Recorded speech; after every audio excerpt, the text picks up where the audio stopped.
Segunda Derivada, el podcast de la Escuela de Ingeniería de la Universidad Católica de Chile, donde Ángela Parra conversa con docentes, investigadores, exalumnos y estudiantes sobre cómo desde la ingeniería podemos dar respuesta a las principales problemáticas que enfrenta nuestro país. Discutimos acerca de ciencia, investigación, innovación y tecnología. Abordamos el rol social de la ingeniería al servicio de la vida y el ser humano. Hablamos de Ingeniería UC para un nuevo mundo.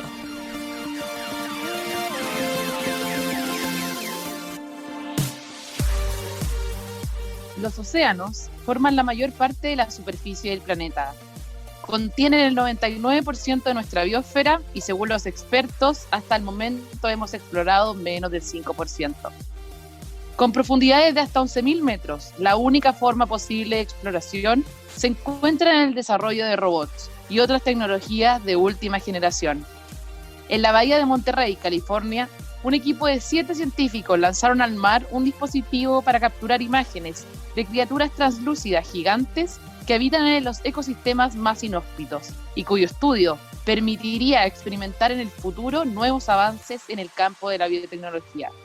¿Cómo interviene la ingeniería en los desafíos científicos que nos presentan las profundidades del océano?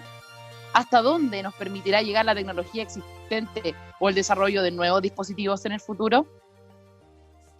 Sean todos y todas bienvenidos y bienvenidas a un nuevo capítulo de la Segunda Derivada. Tal como escuchaban en la editorial, un grupo de 7 científicos se encuentra realizando un trabajo inédito de exploración marítima que se publicó el pasado 3 de junio en la revista Nature. En realidad, un hallazgo maravilloso y del cual es parte uno de los académicos de Ingeniería UC. Estoy hablando del profesor Giancarlo Troni, nuestro invitado hoy. Él es ingeniero de la universidad y doctor de la Johns Hopkins University. Bienvenido, profesor. ¿Cómo está? Muy bien, muchas gracias por la invitación. Encantado de estar aquí para conversar de todos estos temas entretenidos, robots, láseres y cambio climático. Así que feliz. Qué bueno, profesor. Muchas gracias por aceptar la invitación también. Bueno, como decíamos un poco, este tema es algo nuevo en los podcasts y algo nuevo también para la gente, creo yo, que nos está escuchando, para nuestra audiencia. Y quería partir preguntándole algo muy general. ¿De qué se trata este proyecto en el que usted se encuentra y por qué es tan importante explorar el fondo marino? Ambas preguntas bien largas de explicar, así que vamos por partes. Quizás démosle el contexto general a por qué es importante estudiar los océanos, ¿cierto? Yo creo que lo dijiste tú en la editorial al principio, cuando partes, y es difícil que lo observamos, que lo entendamos esto de que los océanos son importantes. Para mí, una forma de verlo, y yo creo que no es la única, pero desde mi perspectiva de ingeniero, esta idea que yo crecí desde chico que había que cuidar los árboles, por ejemplo. Los árboles nos permiten respirar, sin todo el dióxido de carbono, es gracias a las plantas, y yo me imaginaba un árbol, físicamente esos son los bosques. Definitivamente nos ayudan, sin embargo, como lo nombraba, gran parte del planeta está cubierto por agua, son el 71%, 2/3 de nuestro planeta está cubierto por agua, y 1/3 por tierra. ¿Dónde viven esos árboles? 2/3 viven algas, que hacen lo mismo, que están, en el fondo tenemos bosques que nos mantienen vivos gracias, entonces, esta idea que todo el carbono y el que producimos y que nos está produciendo el efecto invernadero, está siendo absorbido por el planeta, pero gran parte por los océanos. Esa es una de las grandes cosas que nos mantiene vivos. Entonces, los océanos son básicamente los que nos mantiene vivos y en estos momentos de pandemia, en que nos vemos lo frágiles que somos. Es interesante también mirar a cosas tan importantes que han estado ahí siempre con otros ojos. El océano es nuestro termómetro de cómo estamos y cómo podemos seguir vivos, así que es interesante saberlo. Y aquí es donde se mezcla por qué es importante la ciencia, por qué es importante las tecnologías para accederlo, por qué necesitamos finalmente, y aquí es más la parte romántica de los lindos animales, necesitamos saber vivir en este planeta. O sea, hay un tema importante de la importancia del océano, eso es lo primero. Lo segundo tiene que ver con lo poco que lo conocemos. Tú lo nombras con este 5% del conocido. Este número varía un poco de cómo uno lo vea, pero conocemos el 100% de este 1/3 y de los otros 2/3 que es el planeta. tenemos ciertas imágenes con satélites.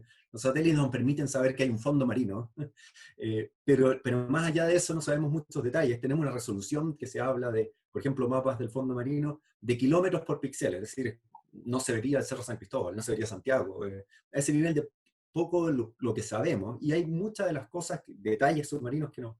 Y eso se refiere a ese 5%. Entonces, el problema es la profundidad, cómo podemos bajar. Como ser humano no estamos listos, y ahí es donde la tecnología y ingeniería, yo creo que es una de las grandes herramientas que nos permite abrir esto que nos mantiene vivos a todos como seres humanos. Y por último, entonces, espero que se entienda la importancia que puede tener los océanos, más allá de lo bonito que puede hacer, es la necesidad que tenemos y la falta de tecnología para poder explorarlo. Entonces, aquí aparecen varios proyectos, y uno es el ejemplo que tú nombrabas, y aquí un poco me centro en un ejemplo. Hay varios más, pero es lo que sale publicado en la revista Nature. Tiene 7 autores, pero en realidad este es un equipo mucho más grande. Es un equipo enorme, que es principalmente el Instituto de la Bahía de Monterrey, de Investigación de la Bahía de Monterrey, en BURRY, por sus siglas en inglés, y que ha estado trabajando por muchos años con equipos, con robots, tienen barcos, tienen operadores, donde a mí tuve la suerte de estar un par de años allá como postdoctorado, trabajando con ellos, y sigo colaborando de cerca con ellos. Y lo que habían hecho es un equipo que nos permitía medir ciertas partículas en el agua, de tal forma que uno podía hacer mediciones in situ, en el terreno. Podíamos bajar a miles de metros y estar midiendo, por ejemplo, cuánto estaba saliendo de una fuente hidrotermal, o cuánto un animal podría hacer. Y en el contexto de este paper Nature, lo que se hizo es que con este mismo equipo que se medían las partículas, se podía escanear los animales, y pues se podían hacer estudios de animales en vivo. Entonces, un poco el contexto es centrarlo como, y es un buen ejemplo porque con un láser hacemos esto, entonces mezcla robots, láseres, y además la importancia de por qué queremos ver a estos organismos, y aquí puedo seguir hablando un poco más de la ciencia en sí, pero un poco relacionándolo con lo que había dicho antes. Los organismos que estamos escaneando crean estructuras gigantes que tienen mucho que ver con cuánto es el carbono que está absorbiendo el océano. 2/3 de nuestro planeta, y cuánto están absorbiendo no lo sabemos. No sabemos cuánto es nuestro presupuesto, si podemos seguir produciendo CO2 al ambiente, y cuánto es lo que el planeta finalmente puede absorber. Y aquí este pequeño animal, que es de un par de centímetros, es increíble el efecto en grandes masas que puede llegar a tener. Es increíble cómo este tema ahora da un giro hacia la sustentabilidad. La gente debe estar diciendo como, oye, pero ¿en qué minuto un animal nos va a decir cuánto CO2 está absorbiendo el océano? Yo lo encuentro increíble, y con esto también lo quiero llevar a que, bueno, justamente en el paper y en el artículo que le hizo New York Times, también que le hizo nuestra escuela, hablan de que investigan unos animales marinos, New York Times dice bizarro, o estos animales marinos extraños, casi que de otro mundo pareciera, y que lo llaman los animales translúcidos, que son animales que para que la gente se lo imagine, aunque yo les recomiendo que busquen después el artículo sobre el profesor Troni y el equipo de investigación. Son una especie de medusa, ¿o no, profesor? Perfecto, sí, entremos de lleno en la parte científica, ¿cierto? Un poco le dimos contexto, pero entremos en los detalles, y es súper interesante cómo se relacionan todas estas cosas, la tecnología con la ciencia, y como dices, el cambio climático y la parte sustentable. Al final del día, esas tres cosas se mezclan, y son buenos ejemplos para hablar en cada parte por separado. Vamos a la parte más científica del animal, de la parte biológica. Tenemos estos larváceos que son, bueno, existen en varias partes del mundo. Aquí estamos estudiando los que están en la Bahía de Monterrey, y estamos viendo lo que podría, yo no soy biólogo, así que voy a hablar con un pirigüín. Estamos hablando, imagínense los auditores, la gente que lo va a buscar lo va a ver, este pequeño animal, que para que se hagan una idea en su cabeza, imagínense una especie de pirigüín de entre 1 y 10 centímetros, estamos hablando de algo muy pequeño, que vive en el océano, y que arma estructuras gigantes con respecto a su tamaño para poder alimentarse.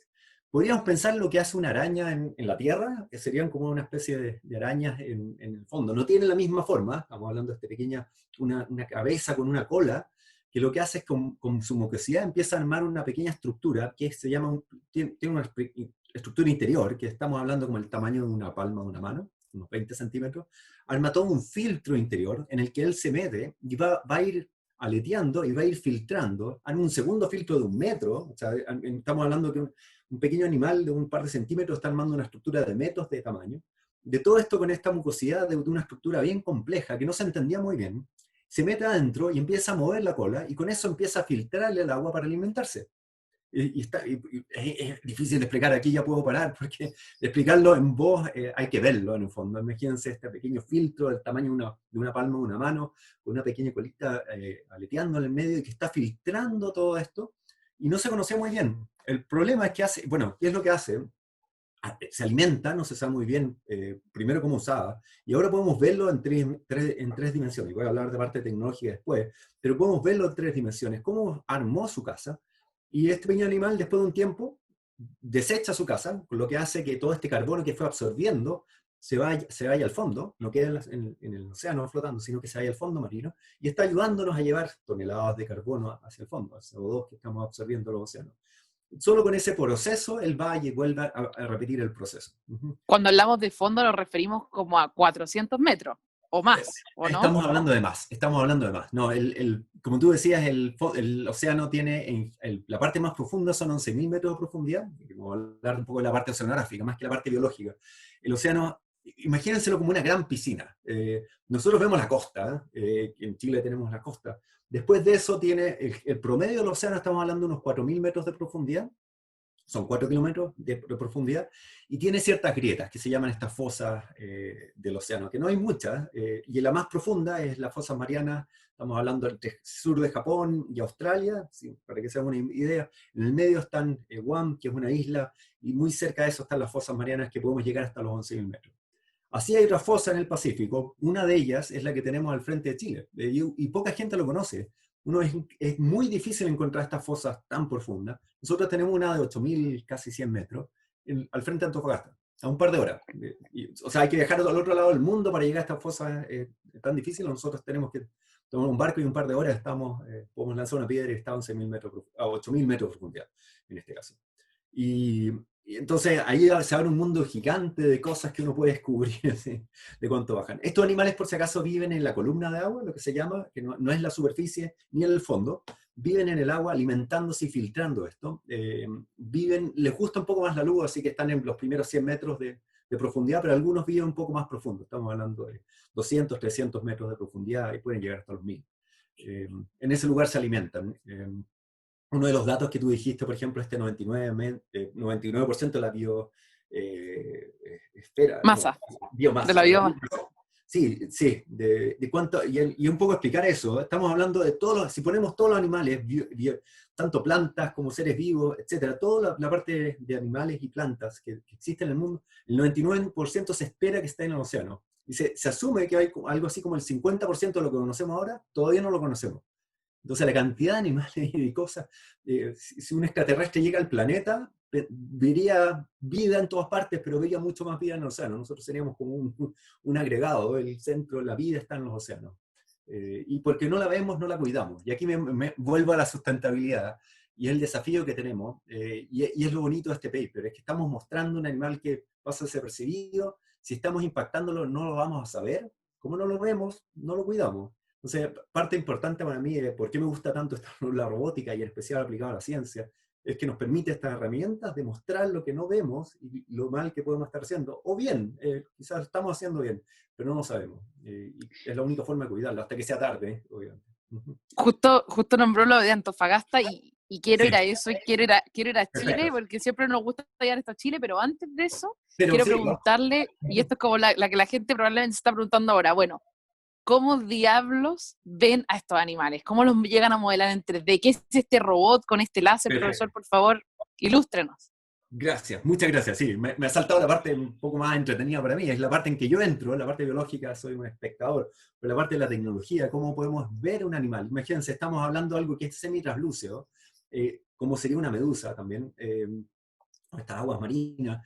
No, entonces, y esto, bueno, primero, como seres humanos, llegar a estas profundidades, incluso yo a 2 o 3 metros ya tengo un problema, llegar a 20 metros es un problema. Los que son buzos y los que nos están escuchando saben lo difícil que puede ser hablar de 20, 30 metros o 40 metros, ya es mucho más complejo. Como ser humano no estamos preparados. Esto estamos hablando de 100 metros sin problema. Y ahí es donde los robots ganan, y es una de las áreas a la que me dedico, que es la robótica, en específico la robótica submarina, pero en áreas de robótica. Y esta idea que en la Tierra los robots nos van a venir a conquistar, en el océano ya lo hicieron hace años. Es la única forma que podemos acceder a esto. Entonces, con robot submarino, que nos imaginemos una caja en el fondo que tiene motores, permite bajar estas profundidades. Cuenta con una cámara que mira hacia adelante, entonces imaginemos todos que tenemos una cámara que está mirando hacia adelante y al frente de nosotros vamos a iluminar con un láser. Este láser no es como un láser, como un puntero láser que estamos acostumbrados. Tiene un vidrio, un pequeño espejo óptico que nos permite crear un plano láser al frente de nosotros. Entonces, a medida que vamos con la cámara, con el robot submarino mirando hacia adelante, tenemos al frente de nosotros un plano láser que corta todo lo que está flotando ahí. En general, el océano está lleno de partículas, entonces vemos pequeños puntitos que se mueven. Cuando atravesamos este pequeño animal que contaba, que este pequeño piricuín que está en el medio, con toda la estructura que ha construido alrededor, pasamos con el láser, hacemos un corte y lo vemos al frente de nosotros en nuestra cámara y le sacamos una foto. Después seguimos avanzando y seguimos sacando fotos. Y ahí es donde viene la parte interesante, la parte de programarlo y los algoritmos, de cómo podemos juntar toda esta información y hacer este análisis como médico, ¿cierto? Vamos haciendo con cortes en 2 dimensiones que nos permiten crear esta estructura tridimensional. Y ahí es donde es la parte que me tocó involucrarme, un poco de cómo se crean las estructuras a partir de imágenes en 2 dimensiones. Y lo que formamos entonces fue distintos cortes de 2 dimensiones que nos creó esta estructura, que es difícil explicarla aquí por audio. Imagínense con el tamaño de una palma de una mano, con todas los pequeños canales que creó en esta estructura, donde él va a pasar el alimento y él lo va a ir filtrando. Mientras él va aleteando por un lado, se va creando este flujo de agua que va pasando por este filtro. Si tú quieres sacarlo, obviamente, esto del agua, y estos animales se conocían de antes, la estructura no se podía conocer. Si tú la sacas, se desarma completamente, viven en el ambiente. Entonces tenemos que ir a visitarlo, no funciona en el laboratorio, tenemos que ir a donde está y tenemos que hacerlo. Y aquí es donde los robots vienen al rescate, esa idea que nos van a conquistar no están así, y nos permiten Y creer. este robot Sí, cuéntame. que utilizaron es de fabricación desde California, está hecho en parte acá en Chile. ¿Cómo este robot Perfecto. llega a profundidades tan grandes? Sí, perfecto. Sí, aquí hay... Excelente pregunta, gracias. Aquí el crédito es 100% de este instituto, en Barry, de este instituto en California, que tiene este robot, se llama el Mini Orbi. Nosotros tenemos una versión similar, que es la que a mí me tocó trabajar con eso mientras era postdoc, todo el algoritmo de navegación, cómo nos navegamos debajo del agua. Y aquí nos abre otra beta, que quizás es el core del laboratorio que dirijo acá en la universidad, que es cómo podemos usar estas máquinas en forma inteligente, y forma inteligente es saber dónde se encuentran. Parece simple, yo podría decir, tengo un robot, es una piedra, lo puedo tirar a 11.000 metros. Efectivamente, el problema es saber dónde está y si lo puedo rescatar. Entonces, eso es lo que nos diferencia entre hacer un robot, que lo sabemos hacer, incluso resistir grandes presiones que generamos. Eso no es el problema. El problema es que cada vez que bajamos, aunque sea un par de centímetros, ya no tenemos GPS. O sea, nuestro robot, muy valioso, que estamos años cuidándolo para crearlo, baja 100 metros y probablemente no lo podemos recuperar porque no sabemos dónde está. No existe el GPS, no existe lo que es el Wi-Fi, no existe lo que es los teléfonos celulares, nada que sea use radiofrecuencia se transmiten a través del agua a grandes distancias. Estamos hablando, se atenúan en un par de centímetros.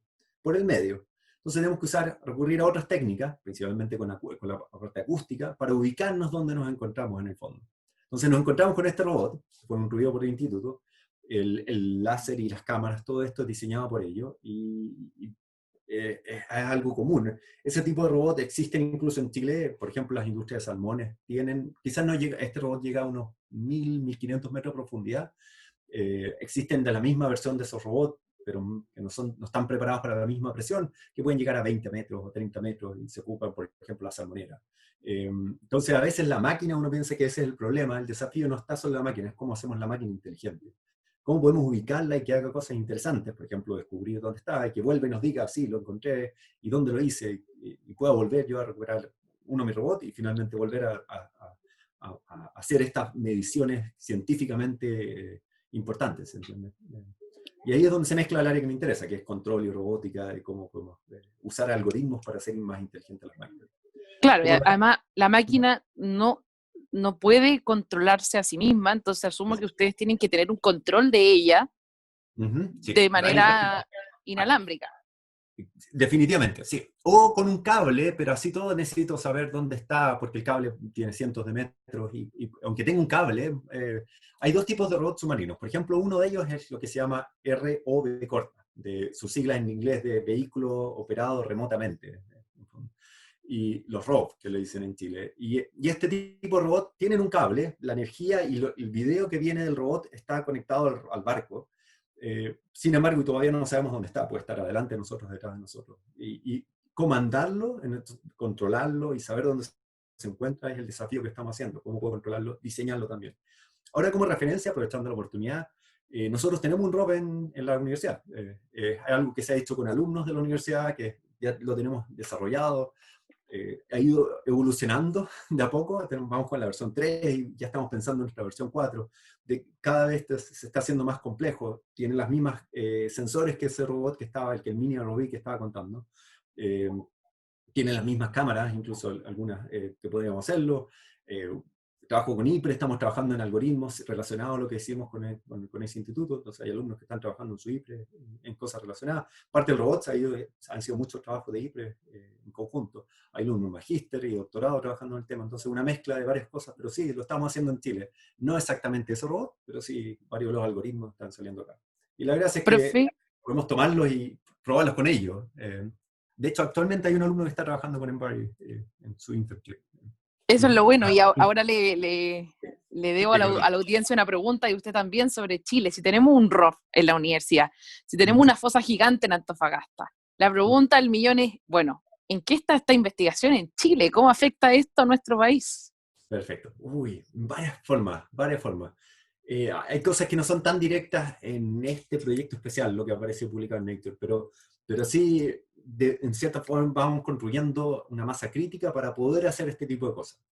Primero, hay cosas interesantes. Chile tiene una posición dominante al océano. Es un país que es una larga franja de tierra, ¿cierto? Pero un océano directo al océano sur, donde el océano del hemisferio sur no es muy conocido, a diferencia del hemisferio norte.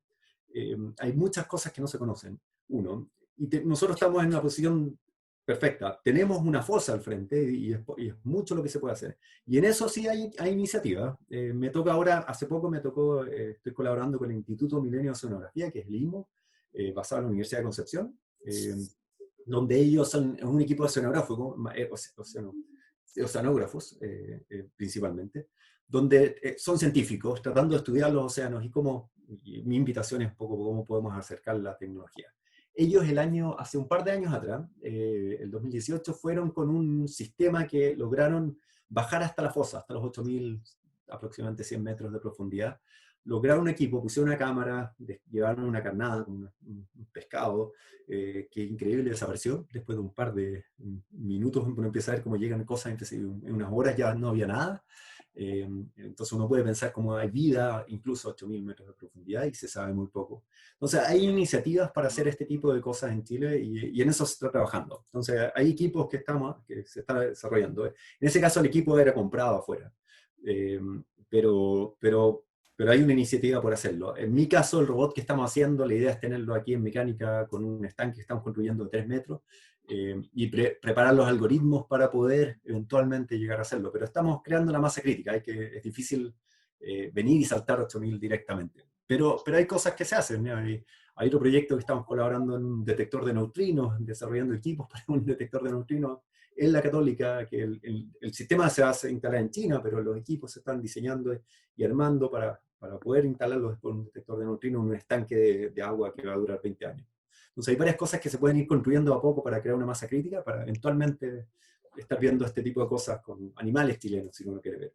Es lo sentir más cercano. Pero todos son pequeños pasos chiquititos para un gran paso como humanidad o como país. Me pone muy feliz eso, porque aparte, bueno, la idea de este podcast es justamente poder contarle a las personas no solo lo que hace ingeniería en la Universidad Católica, sino que la innovación tecnológica y cómo el país también responde a ciertas cosas, a ciertas necesidades, y cómo también nos vinculamos internacionalmente, como lo que hace usted, por ejemplo, con estos otros investigadores de California para poder llegar a investigar a estos pirigüinis, como les decía, o esos animales translúcidos. Y yo creo que, de alguna otra forma, cuando yo vi, y bueno, leí el artículo, leí el paper también, me preguntaba, bueno, ok, qué bonito ver estos animales, pero ¿qué más? ¿Por qué estamos viendo estos animales? Y justamente el New York Times decía, bueno, en realidad los investigadores nos dicen que estamos viendo estos animales porque puede ser que con su mecanismo de filtración, que usted lo nombró, esta filtración de agua, podamos hacer una bioinspiración y tener después y mejorar otras cosas, ¿cierto? Otros desarrollos de nuevas tecnologías de sistemas de bombeo y filtración. Entonces Ujú. quería consultarle, bueno, ¿cómo se ve el futuro de esta investigación? ¿Por qué investigar estos animales? Perfecto, sí, hay varias líneas, yo diría que dos o tres principalmente. La primera, una de los que destaca, uno podría verlo como lo que va a descubrir en sí. Está construyendo esta estructura semitraslúcida. El animal en sí no es semitraslúcido, pero estamos viendo, principalmente es la estructura que va creando y la que estamos escaneando. Y ese es un filtro, si lo entendemos bien, podemos usar para generar filtros que podrían servir para otras cosas.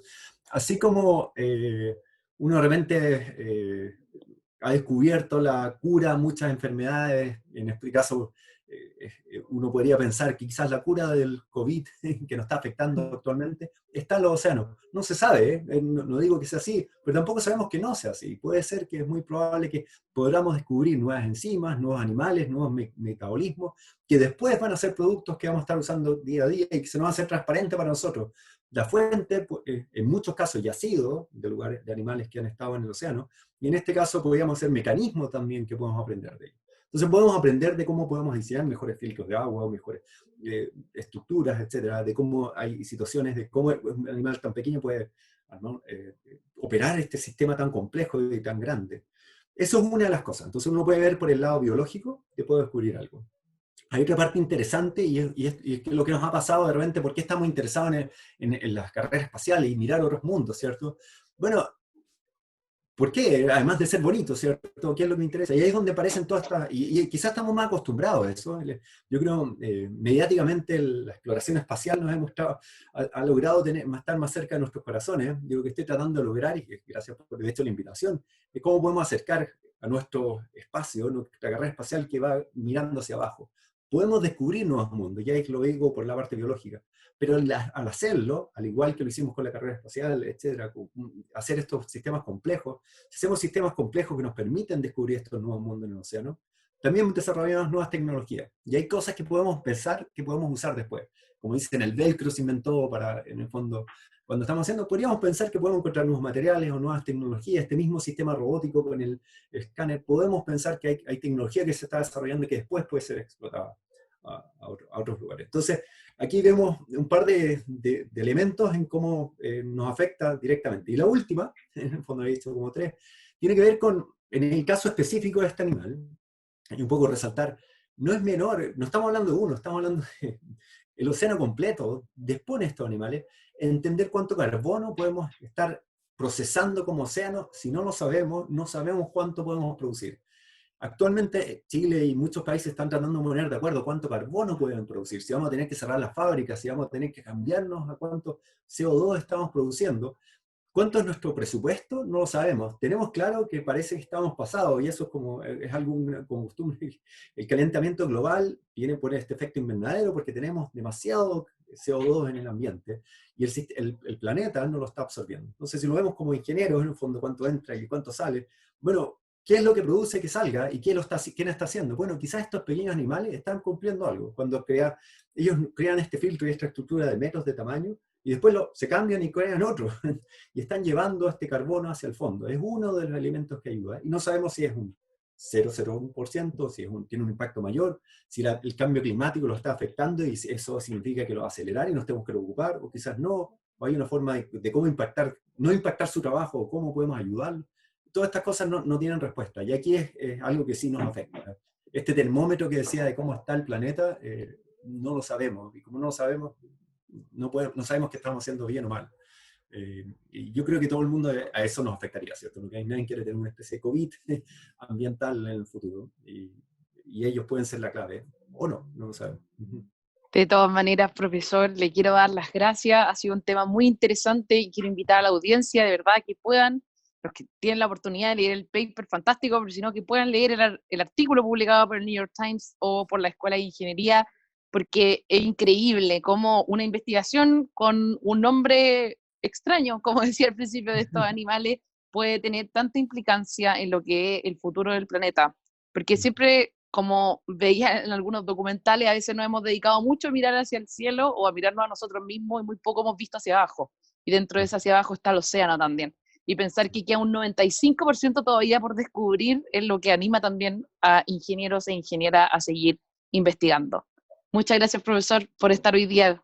Muchas gracias por la invitación y lo invito a todos los que quieran conocer más. Estamos ahí en la universidad, bueno, no físicamente, pero aprendiendo un poco de lo que hacemos en el Laboratorio Compass, que hay un grupo grande, hay otros trabajos, hay temas de Marea Roja, hay otras actividades y otros proyectos que se relacionan bastante con Chile de lo que podemos hacer. Así que todos bienvenidos a seguir aportando en este camino. Así que gracias. Estupendo. Sí. Bueno, y a la audiencia, muchas gracias por escucharnos nuevamente. Que estén muy bien. Chao, chao.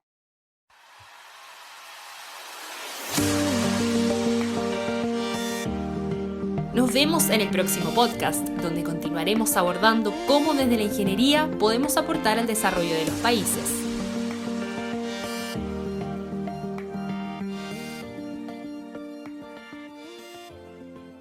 Las opiniones vertidas en este podcast son de exclusiva responsabilidad de quienes las emiten y no de este canal.